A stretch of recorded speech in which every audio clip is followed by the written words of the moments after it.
Buenas tardes, mi hermano, ¿cómo estás?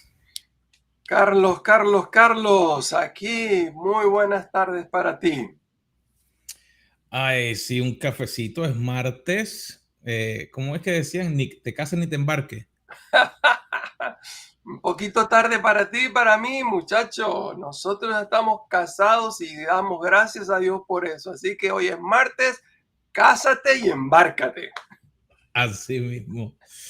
Ay, pero realmente ha sido un tiempo lindo con la familia, pasando un buen tiempo, disfrutando de las cosas lindas que Dios hace.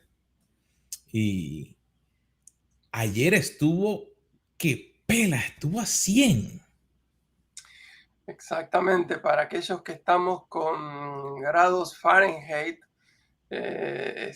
yo creía que se iba a explotar el termómetro. Más de probablemente 45 grados centígrados, una locura, pero se adaptaba para el tipo de día porque en el día de ayer en los Estados Unidos se había celebrado la independencia, es el gran día de los fuegos artificiales, y eh, un buen día de calor, a la gente le encanta hacer asados o barbecues, como le dicen por acá.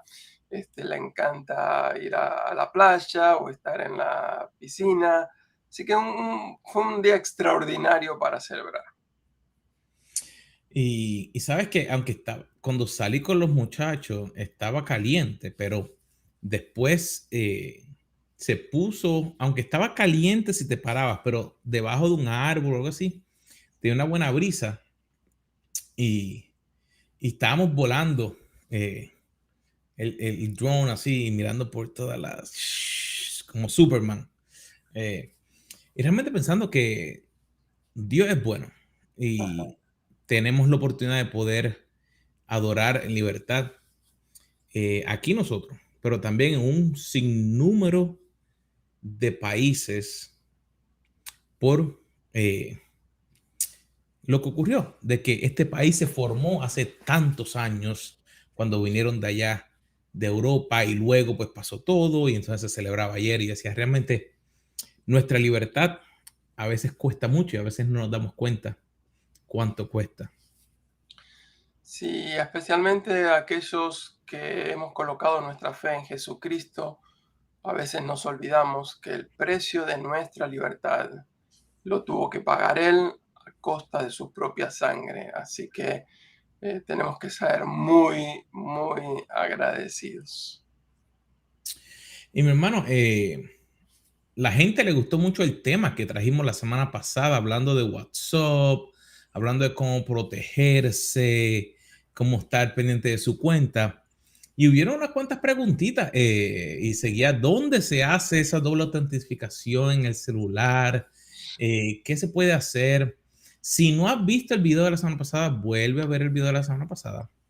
Pero definitivamente en tu cuenta de WhatsApp es donde tú tienes la opción para poder ir en el área de seguridad.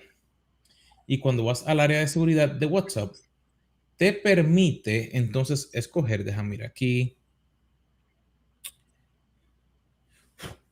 vas en el área de las cuentas y en el área de tu cuenta hay un área que dice security o seguridad y ahí debajo dice two-step verification. Ese de aquí. Ajá. Así que No, V. verificación de dos pasos.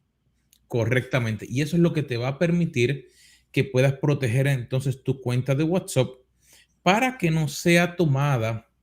Y déjame decirte que esta semana es una cosa como que toda la semana a mí me llegan mensajes de eso así loco y cosas así.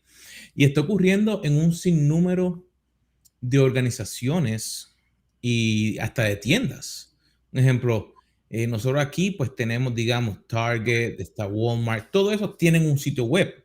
Y a lo mejor si lo has usado o no, y si usaste una contraseña que está compartida en la red, pues mira, a lo mejor tu información ya está. Y hubo un problema con una organización bien grande esta semana que tuvo problemas con el área de seguridad en todo esto de lo que son los NFT. o las tecnologías de blockchain. Pero la idea no es solo traer miedo, sino que entonces nos preguntaban, espérate, hemos visto unos mensajes que se desaparecen. ¿Qué es eso? Y es una opción que la tienes directamente ahí mismo, Ajá, que te permite tú enviar un mensaje y que a las 24 horas de recibido se borre. ujú, Y nos preguntaban, ¿debo o no debo activar eso? ajá, Y es una elección. Yo por lo regular, yo borro los chats. A mí no me gusta mantener mucha información porque no quiero compartirla, pasa algo, cualquier cosa. Pero hay personas que pues mantienen esos chats. A la que tú activas eso de 24 horas, esos mensajes automáticamente, lo que sea, se borró. Así que es una decisión personal de la persona que lo está enviando. No es tu control. Así que es de la persona que lo está enviando. Pero cositas así, nos preguntaban, un ejemplo, si guardo mucha información, ¿me afecta mi memoria? Y la respuesta es sí. Un ejemplo, mi opinión personal. Si yo necesito guardar algo, yo no lo voy a guardar en WhatsApp.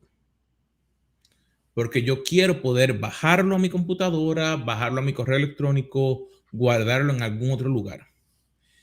Los teléfonos tienen una memoria, sí, pero ¿qué ocurre? Específicamente los teléfonos Android, que tenemos mucha gente en Latinoamérica, el WhatsApp, depende del teléfono, le hace un respaldo o un backup. Por lo regular, los Android no le hacen backup automático y si no estás pagando alguna nube, lo perdiste. En cambio, los iPhone sí. El iPhone hace backup automático al iCloud y una gran mayoría de las personas que tienen iPhone pagan su cuenta de iCloud. Así que automáticamente puede hacerle respaldo. Pero mi recomendación es, si tienes muchas fotos, no las permitas que se guarden automáticamente, porque eso es otro problema que estaban explotando. Le ponían a la foto un código escondido para que cuando abrieras la foto tomaran control del teléfono. Por eso tú las mantienes solo dentro del WhatsApp. Eh, y entonces, ¿algún otro consejo sobre el área de WhatsApp? Carlos, no sé si te llegó alguna otra preguntita a ti, pero te diría que lo mejor es, si tú no conoces a la persona, realmente ni lo abras, ni abras el mensaje, aunque tenga, si la foto se parece, pero el número no lo tienes tú guardado en tu celular, borre ese mensaje, no lo abras. Dale hacia el lado izquierdo, borrar, para que ni siquiera ejecute o abra ese mensaje. Te diría que sería el mejor consejo que tengo para ti antes de que comencemos con toda la lista de preguntas que nos habían enviado. pues te agradezco muchísimo. Estoy seguro que estos consejos son muy bien recibidos. Este, confieso de que seguramente muchos de nuestra audiencia tienen el mismo problema que yo tengo y el problema que yo tengo es la curiosidad. ¿Quién será esta persona? ¿Qué me quiere decir? Pero esa curiosidad nos puede costar muy cara. Así que gracias por ese consejo. Si no está en nuestro directorio, si no conocemos a esa persona, si no está registrado, que sigan enviando mensajes, nosotros seguiremos borrándolos. No, y antes de que entremos al tema de hoy, antes WhatsApp no permitía la automatización. Eso significa que antes no podías crear respuestas automáticas.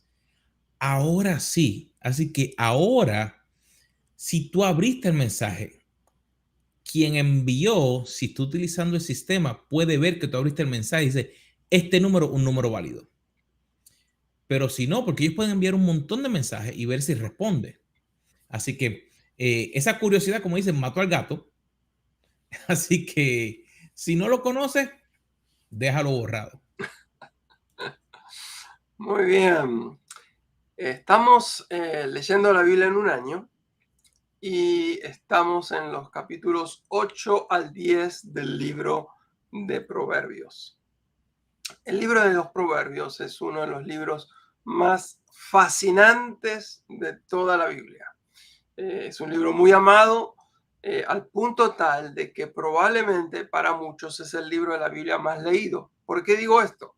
Porque yo conozco mucha gente que lee un capítulo del libro de Proverbios cada día. Es decir, leen el libro de Proverbios 12 veces al año, 31 capítulos más o menos, un capítulo por día se lee, con la excepción de esos meses que tienen 30 días, así que ese día hay que leer 2 proverbios. Pero me imagino yo de que si uno lee el libro de Proverbios 12 veces al año, obviamente se transforma automáticamente en el libro de la Biblia más leído. Pero, ¿qué es un proverbio? Bueno, nosotros más, estamos más acostumbrados a usar otra palabra, que es la palabra refrán, o decir, algunos dicen, bueno, es un dicho popular, pero es un dicho más que popular, es un dicho poético, breve, sagaz, astuto, que está tratando de apuntar a transmitir una verdad, pero en muy pocas palabras. Son generalmente observaciones bien agudas en cuanto a algún aspecto de la vida cotidiana. Y la meta del proverbista no es que lo elogien, mira cuánta sabiduría tiene, sino que la meta del que dijo el proverbio, del que escribió el proverbio, es llevarnos a la reflexión y a la acción. Alguien dijo que un proverbio es como estar saboreando un caramelo de esos duros.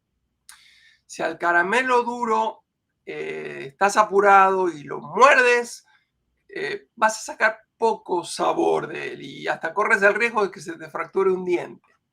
Si en cambio lo dejas en la boca y lo empiezas a saborear poco a poco empieza a alargar su dulzura. Y así es un proverbio, es algo que tenemos que disfrutar poco a poco, porque un proverbio nos ha sido dado para ser meditado, para ser analizado, y eso pone en evidencia uno de los problemas que tenemos como sociedad contemporánea. Nosotros vivimos demasiado apurados, que no tenemos tiempo para reflexionar, para meditar. Y sí, leemos, pero yo muchas veces le digo a la gente, ¿y qué leíste? Y se quedan mirándome como diciendo, sí, leí 2 capítulos, pero no se acuerdan nada de lo que leyeron. Ese tipo de lectura realmente no va a dar fruto. Mi hermano, si pienso, tenemos un tweet combinado con un Instagram Reel, con un Instagram Story, porque si pensamos, es algo cortito, que es para ir al punto, llevar algún mensaje, y si tomáramos el tiempo que a veces uno pasa en Instagram o en Twitter mirando y leyéramos un proverbio, como tú dices, un versículo de ese proverbio, trae esa sabiduría que trae. A mí me encanta el libro de Proverbios. Mm. Me encanta. Han habido momentos en los cuales, tú sabes, no sé si te pasa, que ni te entra por un lado ni te entra por otro. Y tú dices, bueno, Dios, aunque no me entra, necesito sabiduría tuya. Y de momento tú piensas que no te entraba. Y de momento, wow, llegó un problema. Y de momento lo que te viene a la mente fue ese proverbio que estabas leyendo, que tú decías, wow, no me entraba. Ahora me entró porque tuve que ponerlo en práctica. Pero realmente la sabiduría de Dios es grande. Eh, el libro de los proverbios también tiene el elemento de que está escrito utilizando un estilo característico de la poesía hebrea, que es lo que se llama el paralelismo. Muchos de los proverbios están compuestos de 2 frases paralelas que a veces se complementan, es decir, la segunda frase complementa la primera, o a veces para aclarar el sentido las dos frases se oponen, es decir, se da una frase y la segunda frase opone lo que dice la primera para tener una mayor ampliación del concepto. Hoy estamos en los proverbios del 8 al 10, por lo tanto quiero ejemplificar el paralelismo hebreo usando algunos de estos capítulos. Así que vamos a empezar, por ejemplo, en el capítulo número 9, verso número 7. El 9:7 dice: el que reprende a un burlón recibirá un insulto a cambio. Y agrega: el que corrige al perverso saldrá herido. Es decir, en este caso, el paralelismo hebreo lo que está haciendo es sumar, enfatizar, expandir la misma frase, la dice de otra manera. Dice que el que reprende al burlón va a recibir en cambio un insulto, y en la segunda frase, en vez de hablar del burlón, habla del perverso, que es la misma idea, y dice que en vez de un insulto uno va a recibir una herida. Es decir, el mismo concepto, pero ampliado. En el verso 8 dice: no te molestes en corregir a los burlones, porque lo único que vas a ganar es que te odien. En cambio, y ahí está el opuesto, dice, en cambio, lo opuesto es, en vez de corregir al burlón, corrige a los sabios, porque los sabios te amarán. Es decir, está comparando la diferencia que hay entre corregir a un burlón y a un sabio. El burlón se va a molestar, el sabio te lo va a agradecer. Ese versículo, Carlos, me acuerdo tantas veces que como líder dentro de empresas o trabajando con otros, ese versículo a lo mejor no se lo expresaba de esa misma manera a las personas, pero me daba cuenta que esa sabiduría de ese versículo, cuando habían personas que, digamos, no querían que se le ayudara a mejorar porque ellos pensaban que sabían mejor. Estaban haciendo lo que es un burlón. Se burlaban de los líderes, se burlaban de la compañía. Me acuerdo de una vez que trabajé para una compañía en Appleton, Wisconsin, allá metido por allá, casi un frío. Y, y un grupo de ingenieros, todo lo que hacían era burlarse de todo lo que se hacía. Y yo decía, eran parte de mi equipo y yo quería tratar de ayudarles. Y no daba pies con bola. Y entonces, ¿qué espérate? ¿Cómo va a ser? Al sabio, si se le corrige, sí. Y entonces había parte del equipo que no estaba de acuerdo con lo que los otros hacían y estaban un poquito más abiertos a buscar una solución. Y me acuerdo de este versículo porque cuando empezamos a trabajar y empezamos a tratar de buscar formas para mejorar la compañía, este grupo que sí quería aceptó la ayuda, aceptó modificar, aceptó el consejo, aceptó la sabiduría que se le estaba compartiendo. Y no solamente de mí, sino de parte de diferentes líderes de la compañía. Y ese grupo se mantuvo y creció. El grupo de los burlones, lamentablemente, menguó y tuvo que salir.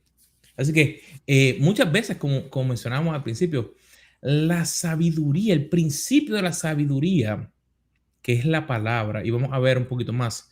Y el libro de Proverbios realmente nos llena de tanta sabiduría. Y no diría que es, Carlos, como que para sentirnos mejor que otros, ¿verdad? Esta sabiduría que recibimos de parte de Dios, primero tiene que hacer el cambio en nosotros, ¿no? Para poder entonces ir hacia afuera. Exactamente, porque si no, entonces nos convertimos en esos que dicen: haz lo que yo digo, pero no lo que yo hago. Así Ujú. que definitivamente la sabiduría se refleja si realmente transforma primero nuestra propia vida. Y ya que hablas del principio de la sabiduría, yo creo que es muy importante hacer una comparación entre la diferencia que hay entre la sabiduría y la inteligencia. Esa es Un- buena.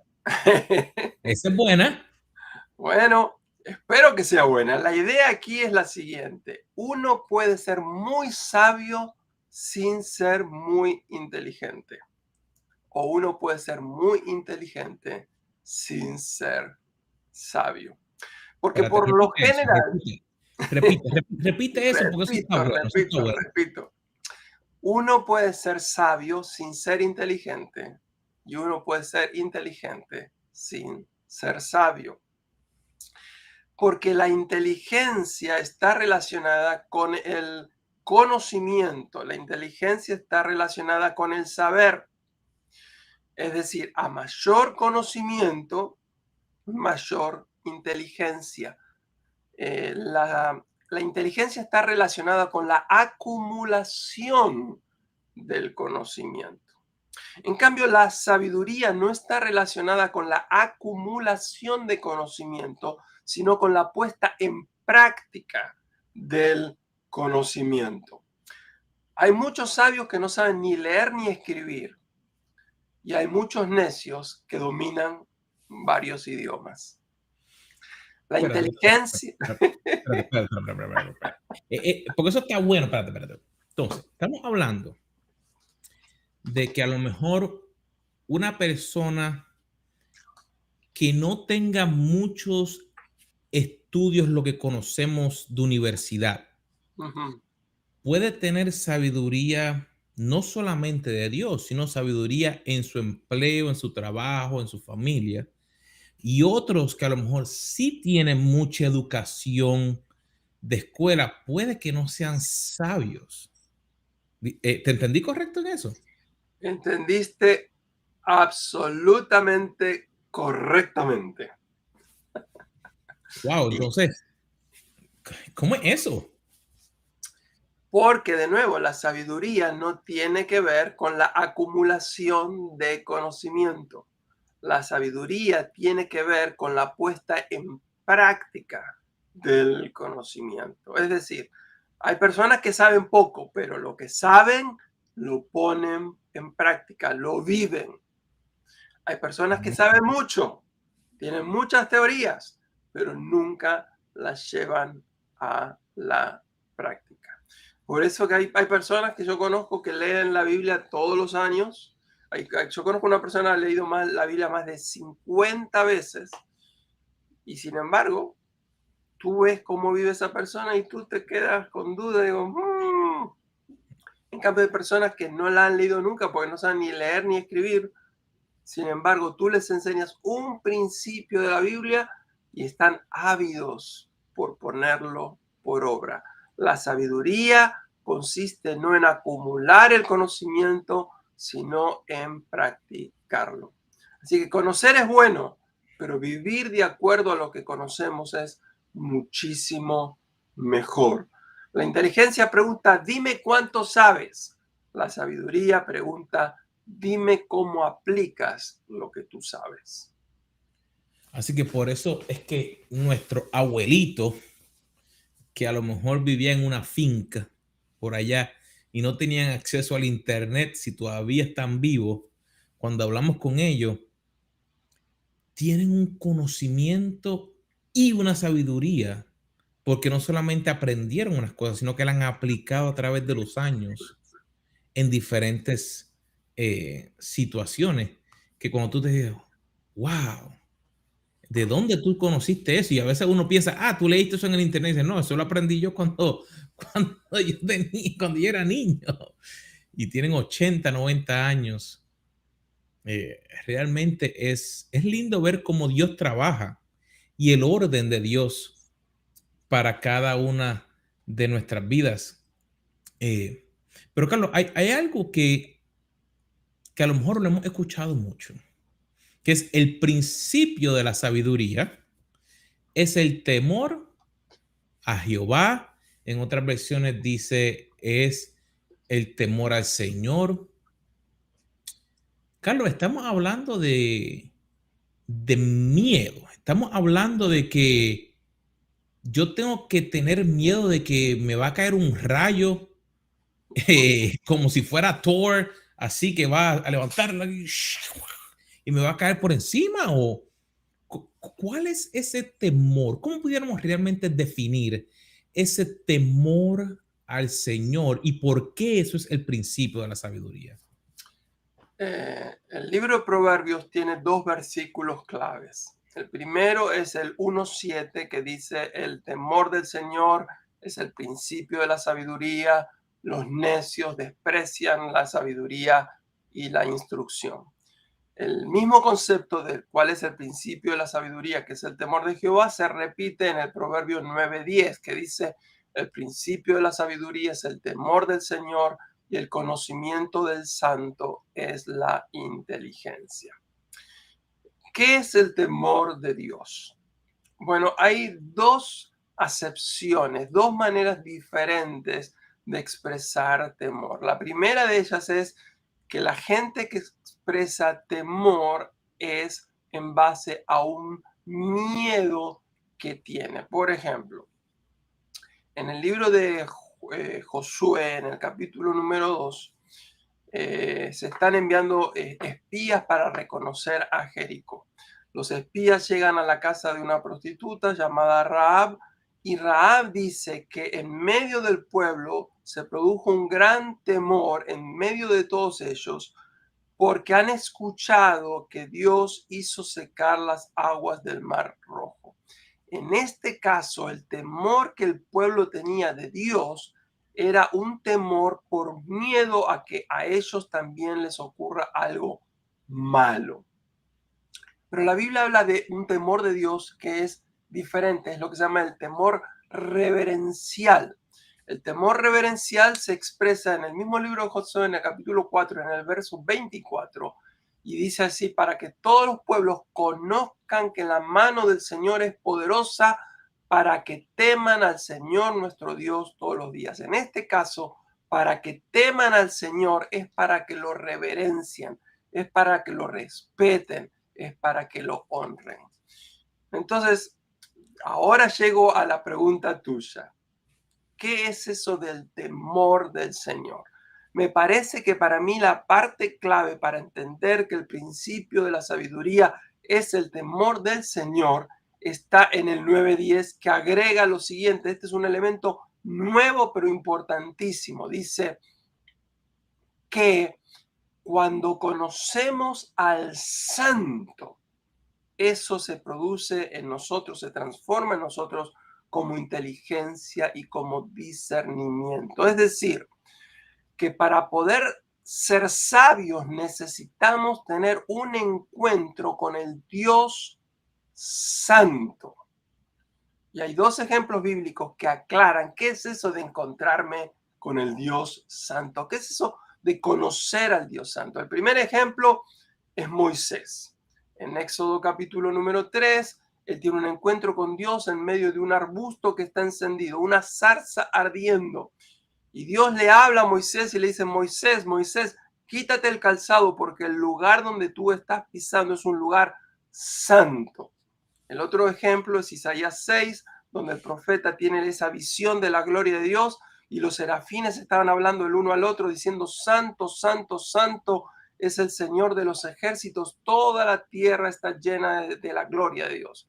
Y dice que Isaías al ver la santidad de Dios dijo, ay de mí, que yo soy muerto porque yo soy pecador. Es decir, el encuentro con la santidad de Dios es como un espejo que me revela todo mi pecado. Por eso que el principio de la sabiduría es el temor de Dios, porque cuando conozco la santidad de Dios, soy consciente de cuán pecador soy. Y como no tenemos mucho tiempo, quiero hacer lo que siempre hacemos en Café con los Carlos. Quiero recomendar dos libros sobre la santidad de Dios. El primero es un clásico, R.C. Sproul, La santidad de Dios. R.C. Sproul, La santidad de Dios. Y si quieres leer algún autor contemporáneo latinoamericano, Sergio Cataglini escribió un libro, El fuego de su santidad. Cualquiera de los dos libros te van a ayudar. Pero recuerda, si quieres ser sabio, necesitas conocer al Dios Santo. Carlos, pensando en todo esto, eh, los dos, Josué y Moisés, eh, tuvieron momentos en los cuales ellos tuvieron que trabajar con un sinnúmero de personas. Y a veces, no sé si te pasa a ti, pero a mí me pasa que cada vez que comienzo a leer la palabra, eh, como que trato de ver cómo la puedo aplicar a mi vida. Por ejemplo, si estoy en el área empresarial, si estoy con mi familia, o cuando estoy liderando en la iglesia. Y una de las cosas que me llama mucho la atención es que los dos, Josué y Moisés, la sabiduría que tuvieron realmente fue de suma importancia, pero tuvieron que ellos darse cuenta que no era solo para, ¿cómo diría? No era solo algo espiritual, sino que era algo también práctico, poder utilizar lo que estaban aprendiendo. Por ejemplo, en el ejemplo que diste, cuando llegaron los espías, ellos tuvieron que buscar hacia dónde moverse, qué hacer, cómo esconderse para que entonces que no tuvieran problema. Igual